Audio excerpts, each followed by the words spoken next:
Saudações, meus alunos! Vamos hoje a mais uma aula e nós vamos hoje falar um pouquinho a respeito dos gases. Eu vou passar muito rapidamente em algumas informações que já são conhecidas de vocês do ensino médio e vou focar numa parte final lá que vai ser muito importante para os nossos exercícios aí de estequiometria e cálculos, que é a parte de lei de Dalton.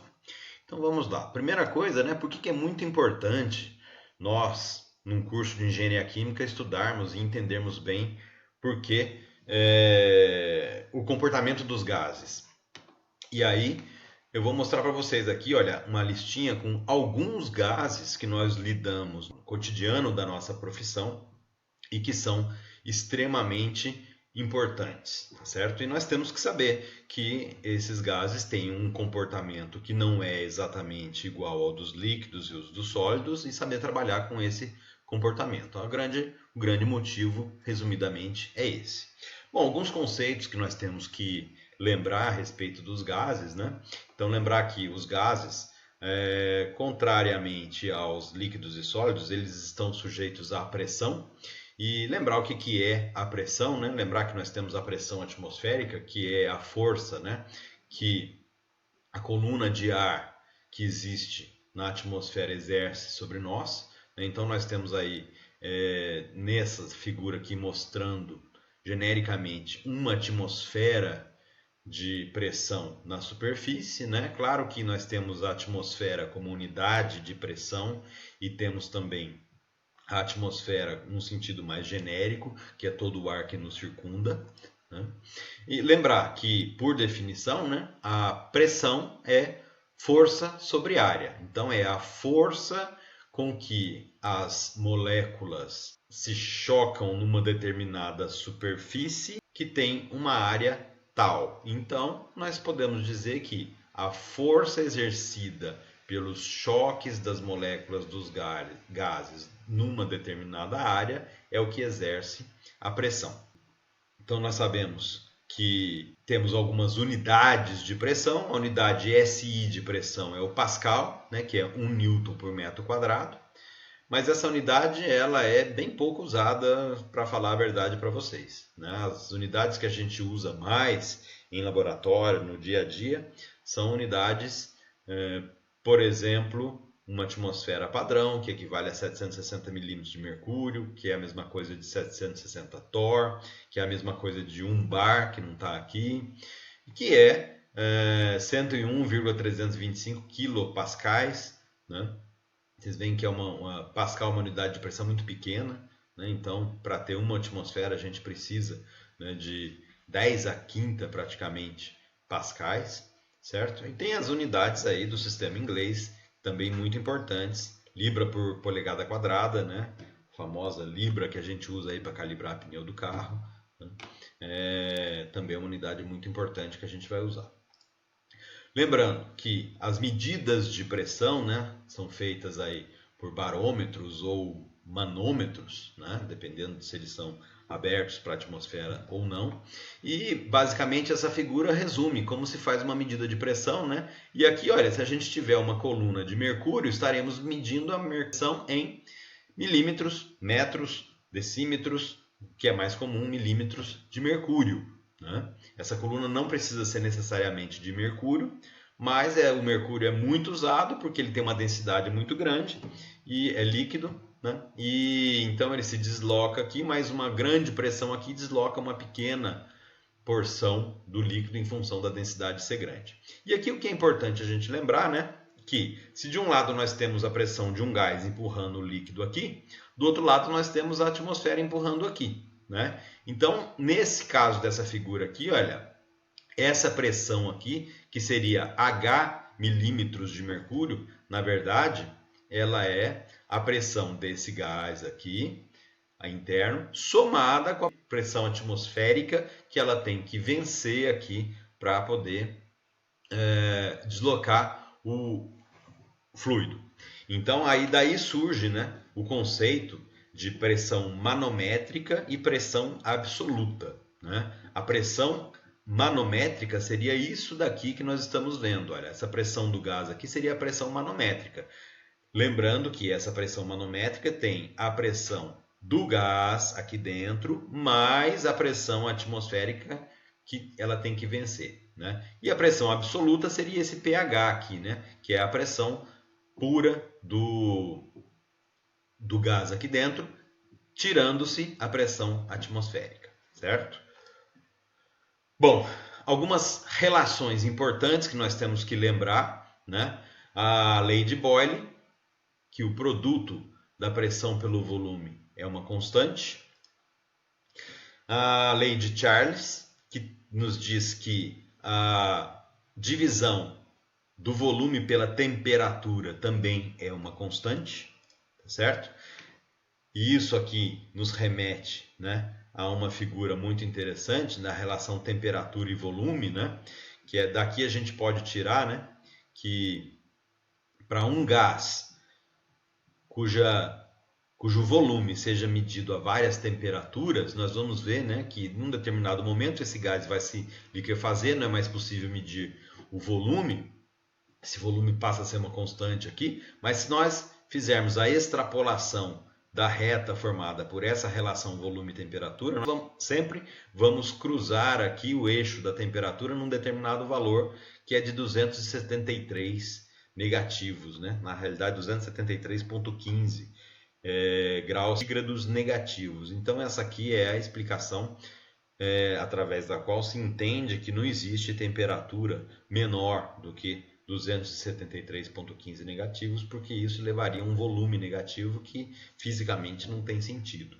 Continuando aí, lembrando da lei importantíssima de Avogadro, né, que diz que para uma determinada quantidade de moléculas, o volume numa determinada condição de pressão e temperatura vai ser sempre constante, né? Então, nós podemos mostrar, né, tem uma figurinha aqui que mostra, né, que não importa, né, a massa molar do gás, se a quantidade de moléculas desses gases diferentes aqui for igual, aqui nós estamos trabalhando com 1 mol de moléculas, né? Vejam que tem massas diferentes e as massas não influenciam, porque na mesma condição de pressão e temperatura, no caso aqui uma atmosfera e 0 graus centígrados, os volumes são iguais. Então, a lei de Avogadro, ela simplesmente nos diz que o volume dos gases ele está relacionado com a quantidade de moléculas e não com a massa desses gases e não com a massa molar desses gases, tá certo? É a quantidade de moléculas que determina o volume dos gases. Essa relação é importantíssima.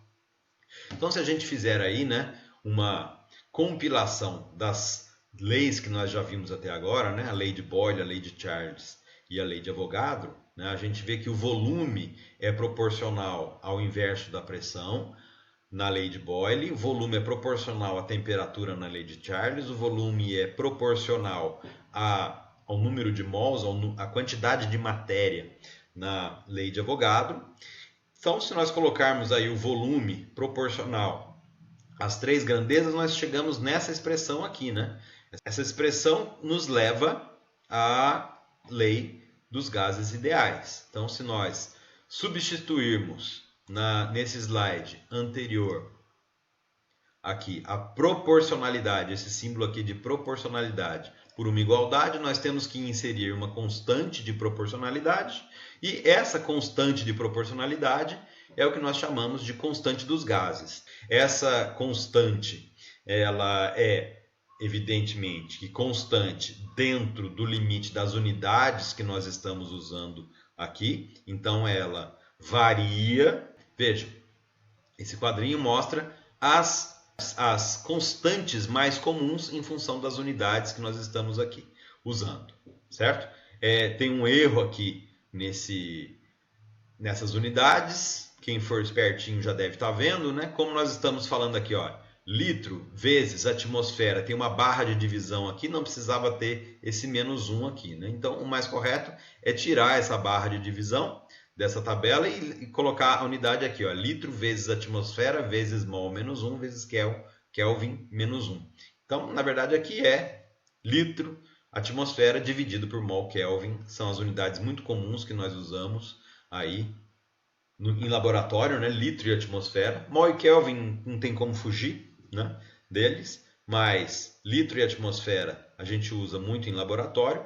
No SI, metro cúbico e pascal, vejam que metro cúbico e pascal são unidades de medida de volume e pressão no sistema internacional. A constante fica 8,314. Se nós fizermos umas continhas aí, né, fizermos a decomposição do pascal, a gente vai ver que em função do cancelamento aí do volume com metro cúbico, a gente tem essa unidade aqui também como joule por mol e por Kelvin, que é o mesmo valor. Né? Então as unidades que a gente mais usa em laboratório são essas duas aqui. Ó. A primeira, 0,082 atmosfera litro, e essa última aqui, né, 62,36 litro por torr, né? Torr, lembrando que é a mesma unidade, né? É um outro nome para milímetros de mercúrio, que a gente usa muito em laboratório. Então, essa primeira unidade aqui e essa última a gente usa muito em laboratório. Essas outras aqui a gente usa mais nos estudos de termodinâmica. Bom, continuando aí, a equação do gás ideal, nós não podemos fugir do estudo do gás ideal, né? O gás ideal, aquela equação famosíssima, PV igual nRT, ela funciona bem em determinadas situações, mas ela não é verdadeira sempre. Então, nós temos que lembrar que, para verificar se a equação PV-nRT ela está realmente valendo, nós temos que fazer essa continha aqui, né? Para um determinado gás, se nós pegarmos 1 mol desse gás, né?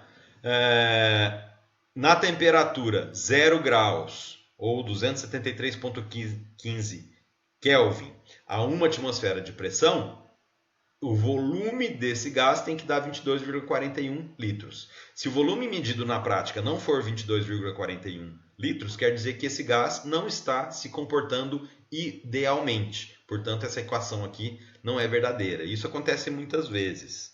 Então, nós vamos ver mais para frente um pouquinho quando essas situações não podem ser encaradas como verdadeiras. Uma outra coisa que é importantíssimo para nós nesse momento, né, e isso nós vamos usar direto nos nossos exercícios, é a história das misturas de gases. Né? O Dalton mostrou que cada gás numa mistura exerce uma pressão parcial.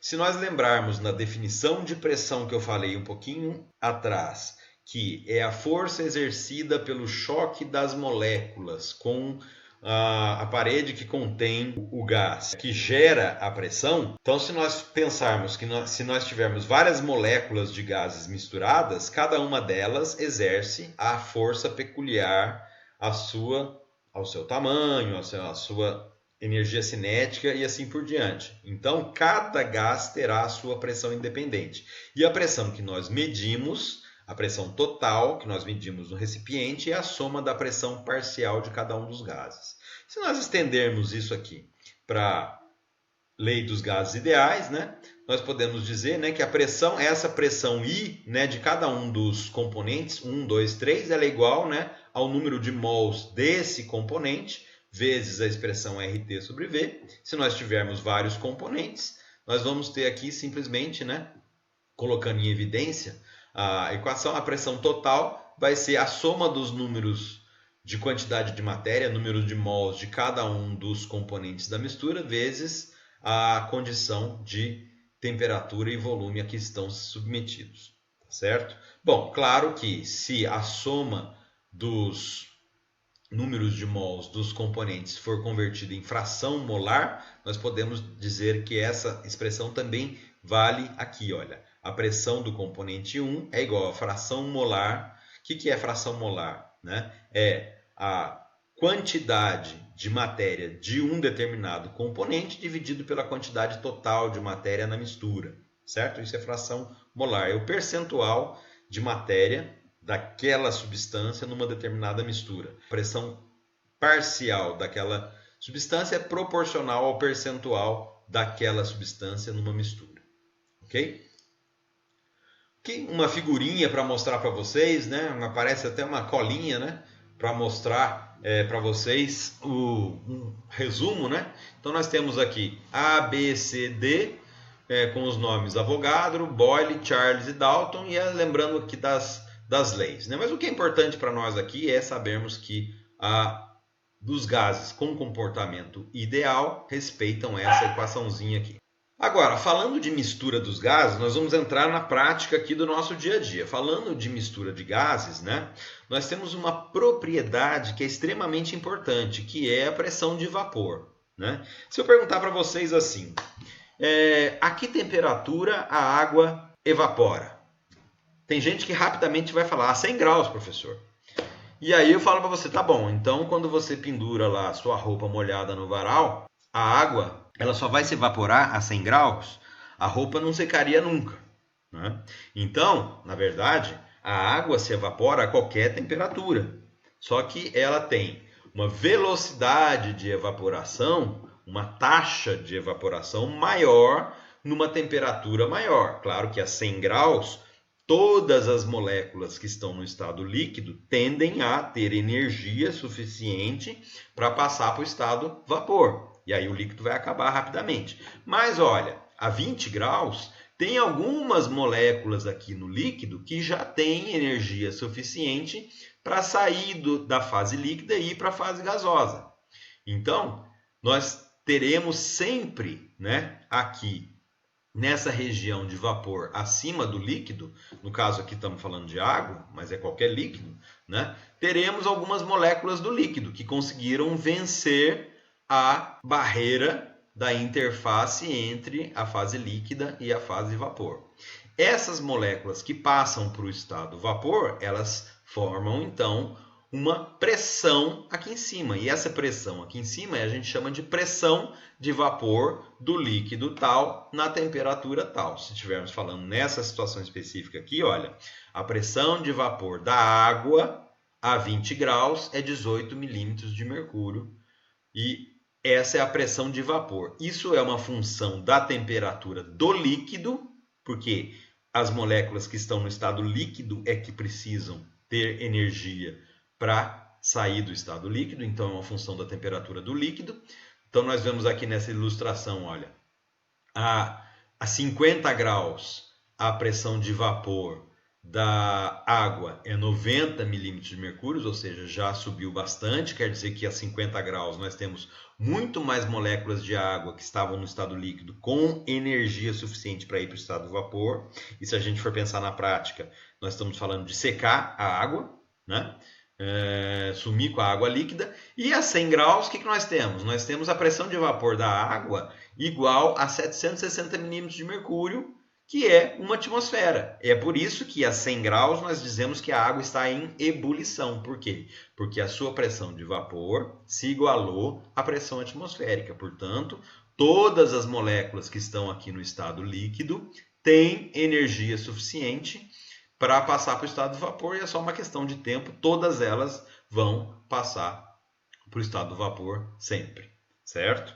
Isso é muito importante que nós saibamos. Por quê? Porque tem uma consequência aí, né?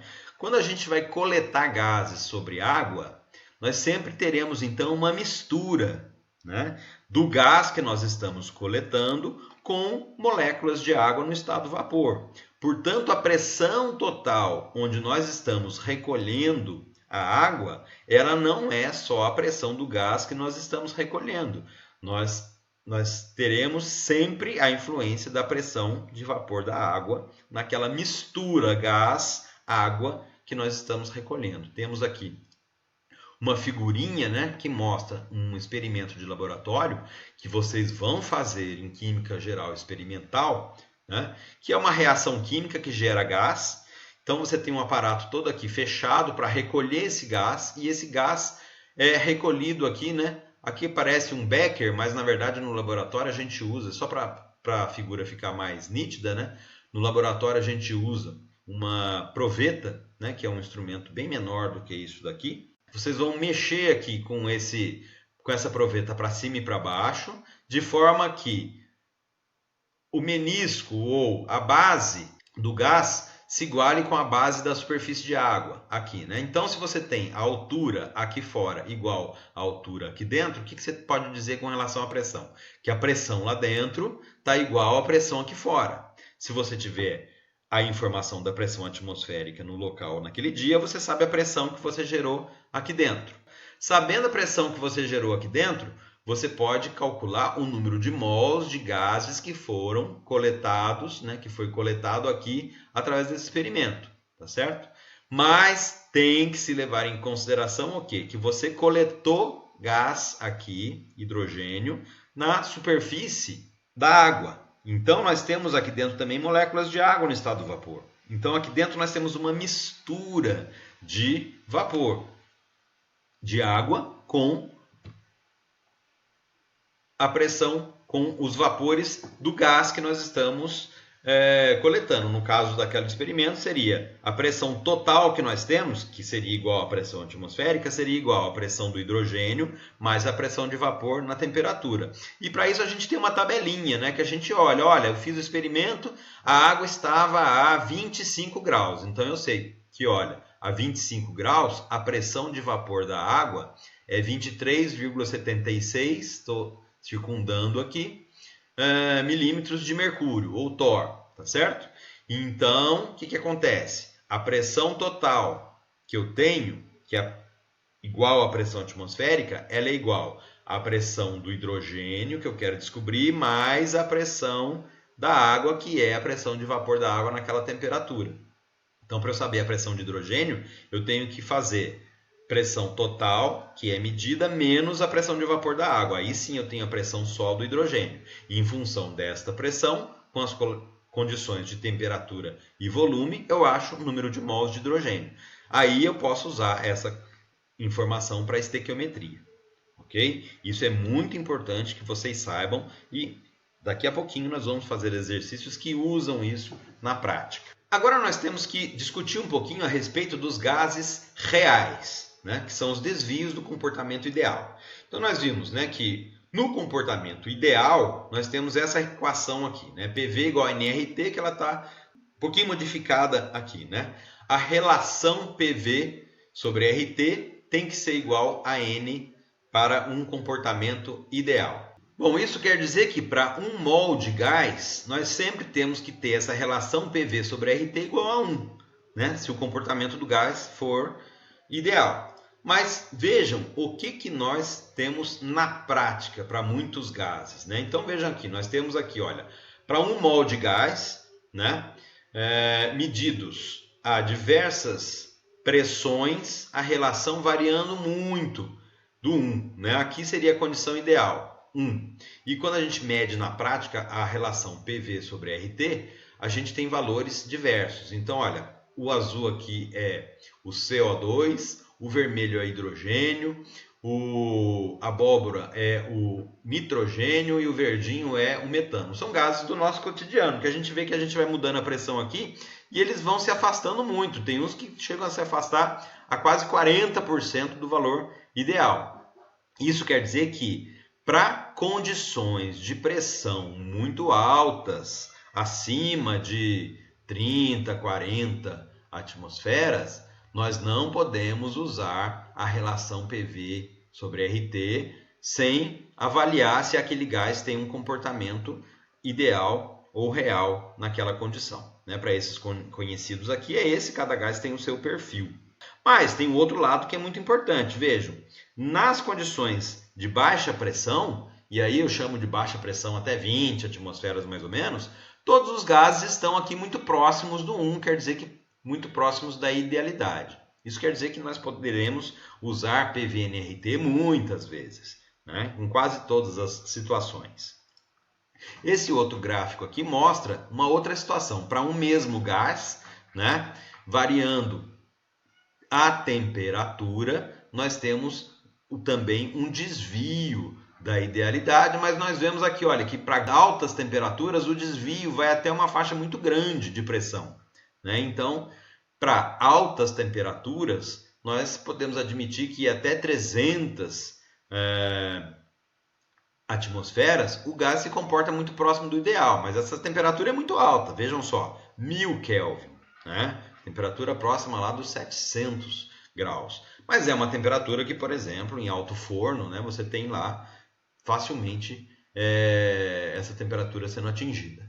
Bem, então, resumindo, que nós temos que saber?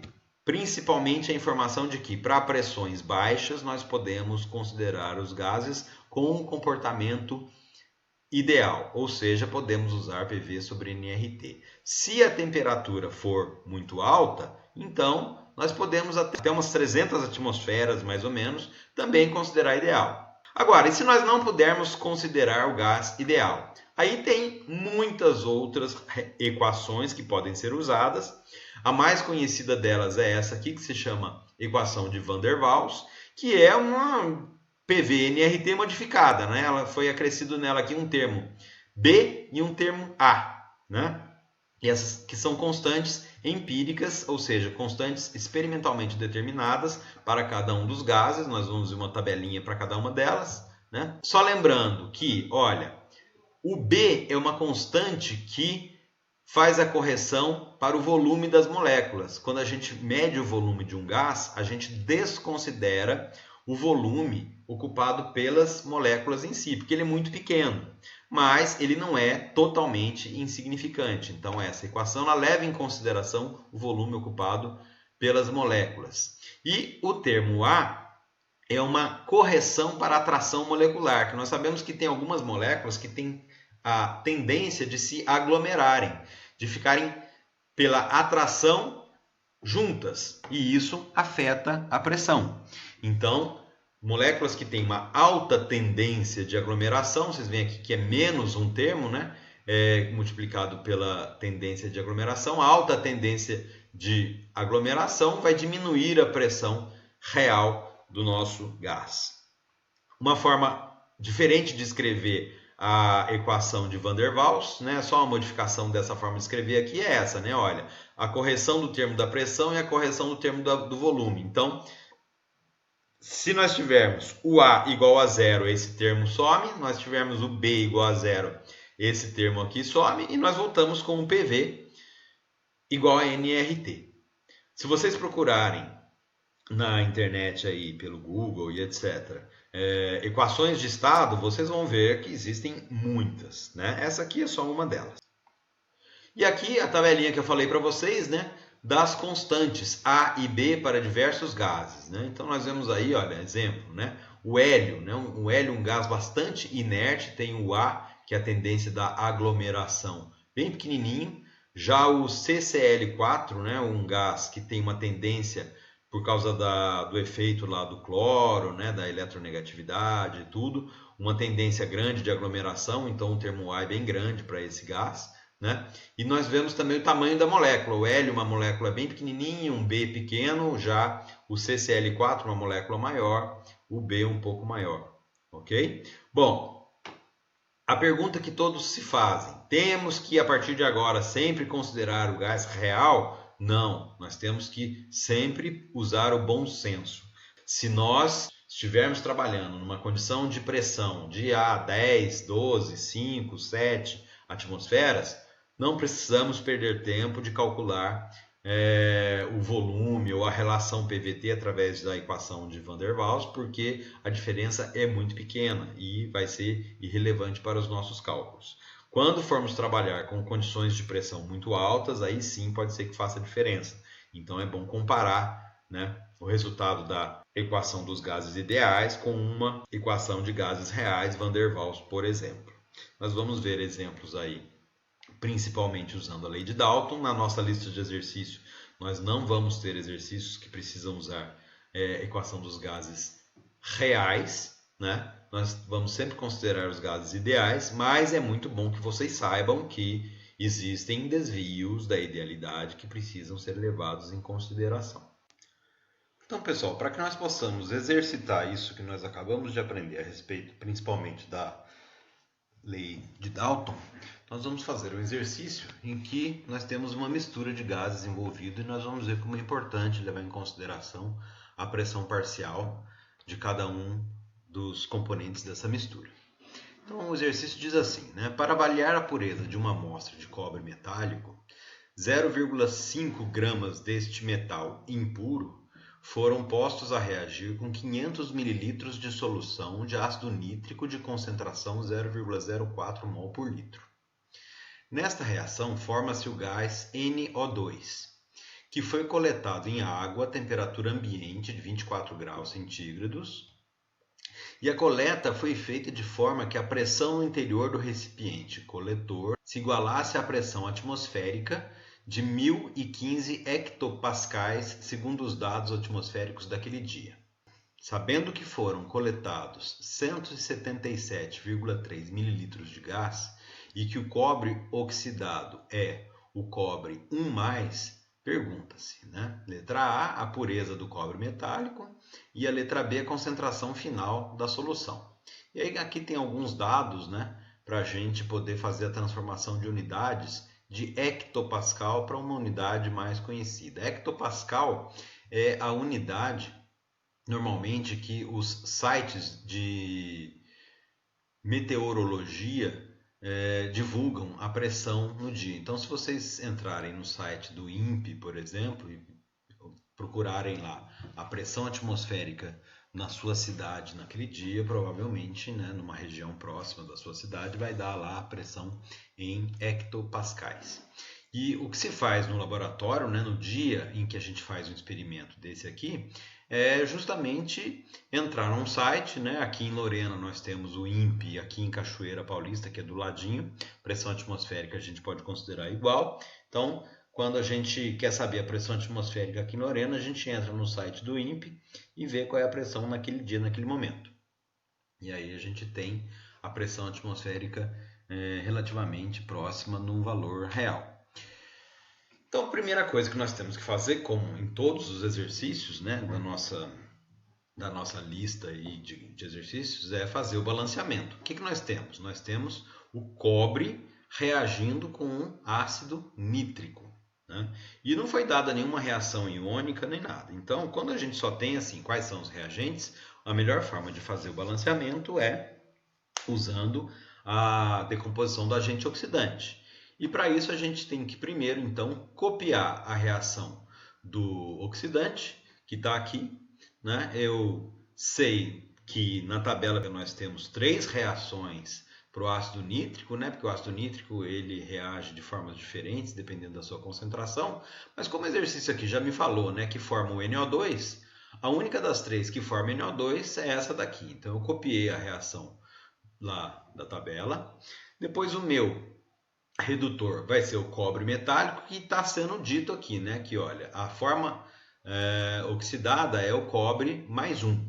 Então, porque eu posso ter o cobre mais 2, ficar na dúvida, mas já está dizendo que o cobre é o cobre mais 1. Então, copiando a reação do cobre, né, e ajeitando aí para as estequiometrias, porque lá tem um X e tem um Y aqui, né? Tem um X aqui e um Y aqui, eu coloco aqui, eu já sei o que vai se formar aqui o produto Cu2O, né, que é o óxido de cobre 1. E em seguida, o que eu tenho que fazer? Eu tenho que verificar se essa quantidade de oxigênio aqui ela é igual a esta quantidade aqui. Como eu tenho um oxigênio aqui e um oxigênio aqui, eu não preciso multiplicar a reação de baixo nem a de cima por nenhum coeficiente para igualar, porque já está igual.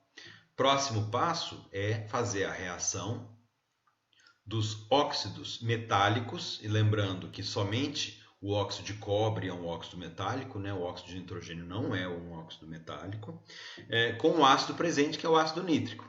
Então eu escrevo aqui, olha, a reação do ácido nítrico mais o óxido de cobre é uma reação de dupla troca, vai me dar o CuNO3, lembrando que o cobre aqui é o cobre mais 1, né? Mais água.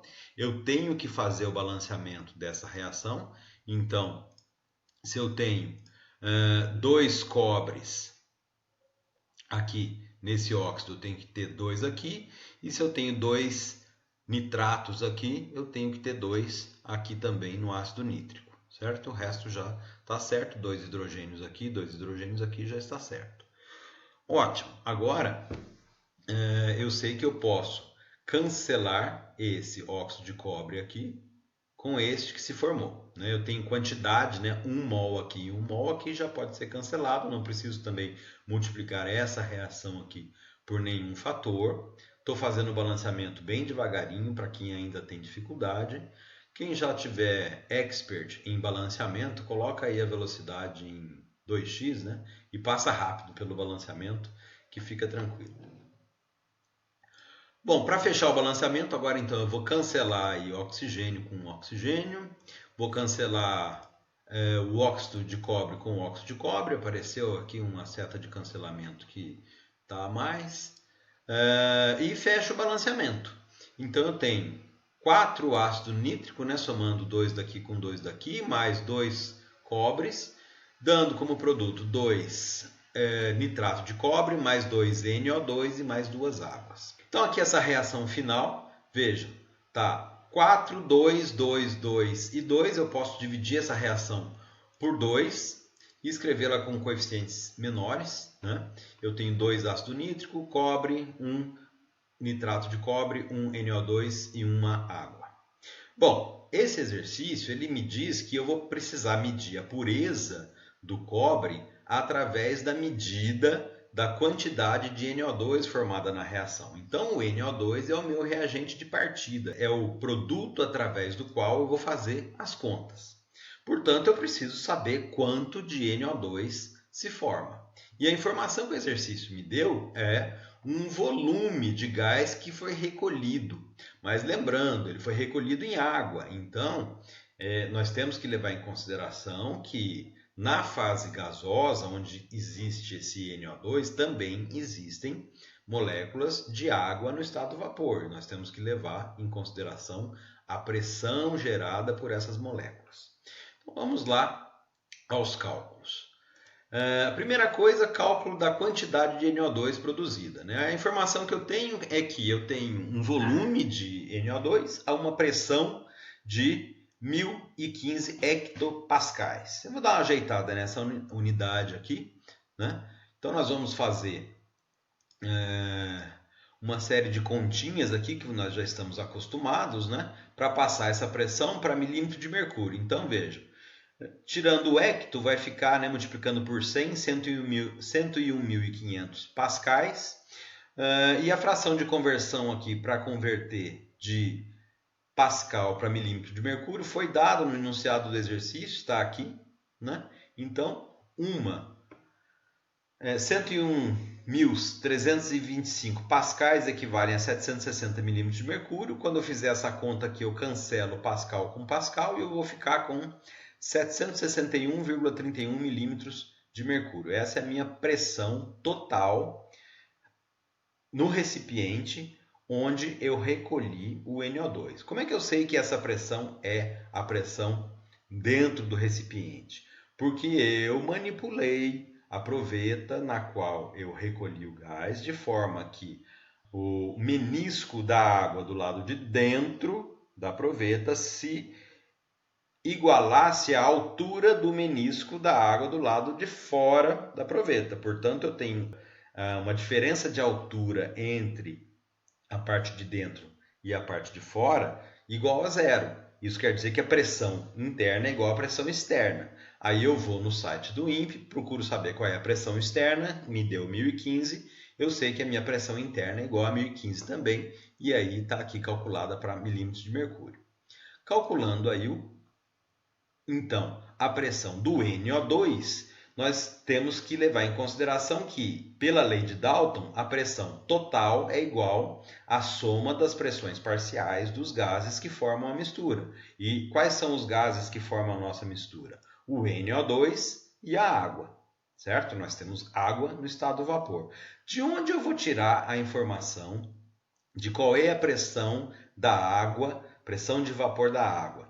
Daquela tabela que nós usamos quando a gente precisa saber pressão de vapor. Está aqui, né? Lembrando a equaçãozinha aqui lá do nosso slide, né? A pressão total é igual à pressão do gás, no nosso caso aqui, o nosso gás de interesse é o NO2, mais a pressão da água. E veja, na temperatura de 24 graus, a pressão de vapor, tá aqui, eu estou apontando, né? A pressão de vapor da água é 22,38 torr, ou milímetros de mercúrio. Então, nós vamos pegar esta pressão aqui tabelada e vamos usar nos nossos cálculos. Voltando, então, aqui, nós vamos ter que a nossa pressão de vapor de água é 22,38. Portanto, né, a minha pressão do NO2 é a minha pressão total menos a pressão da água.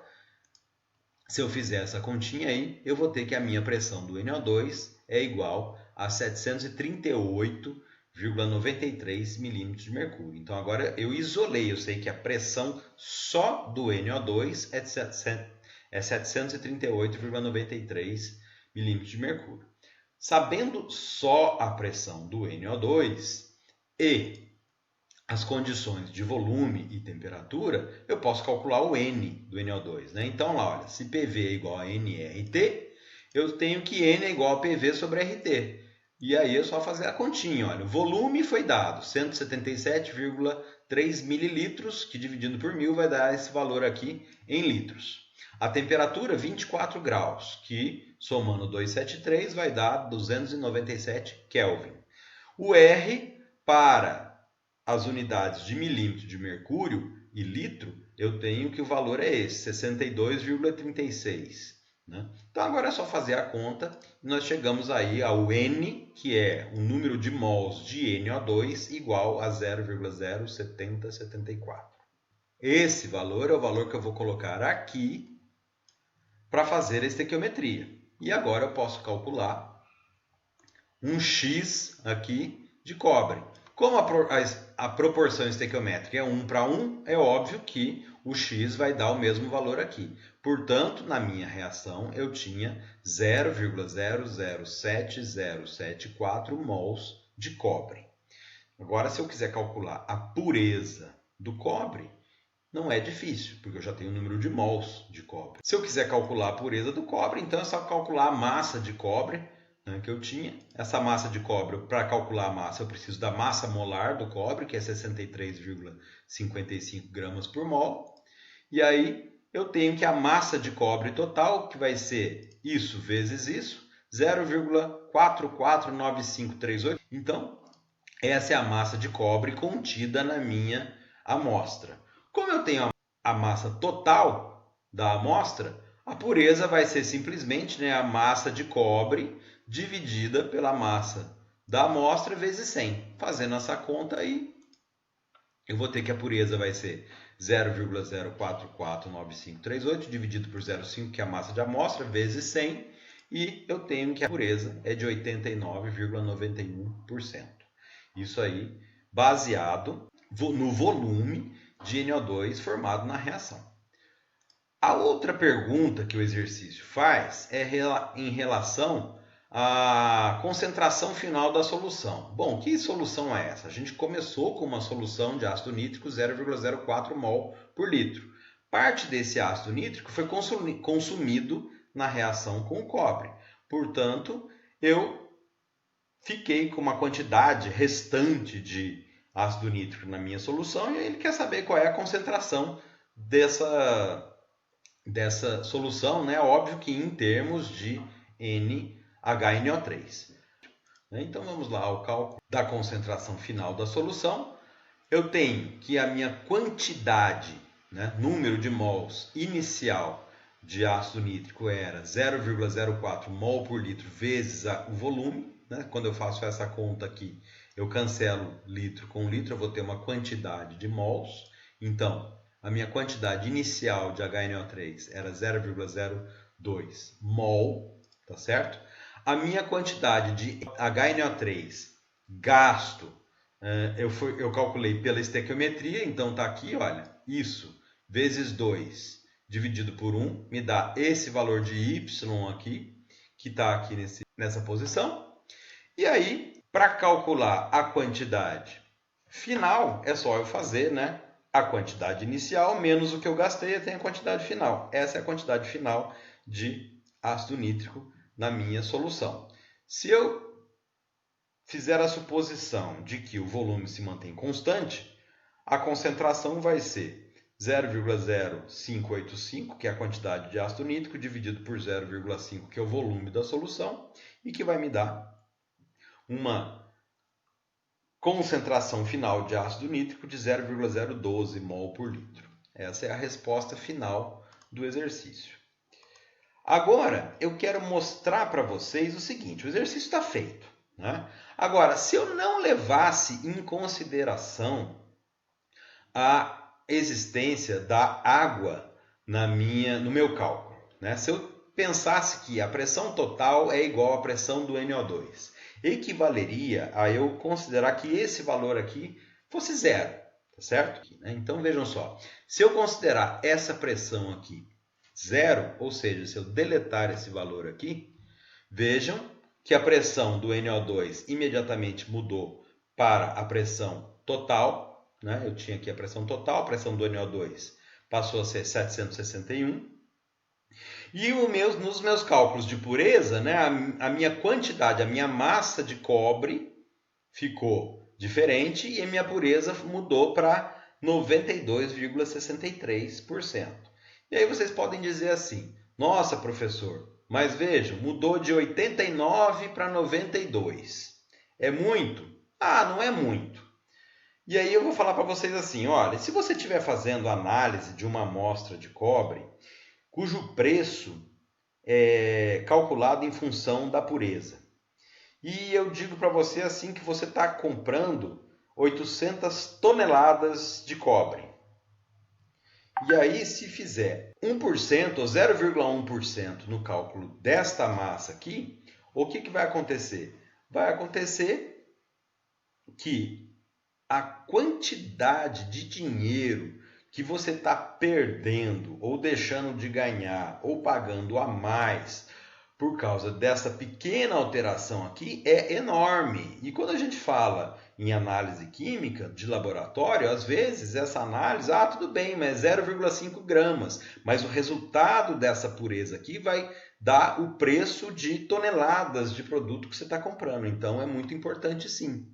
Então vejam que levar em consideração a pressão parcial da água numa mistura faz muita diferença sim. Esse é o tipo de exercício que nós precisamos saber resolver usando a aplicação da lei de Dalton, ok? Isso é muito importante. Claro que na listinha que eu estou passando para vocês hoje tem alguns que também precisam que se leve em consideração a pressão parcial da água em temperaturas diferentes, é só usar aquela tabelinha e é isso que nós temos que aprender essa semana. Um grande abraço a todos.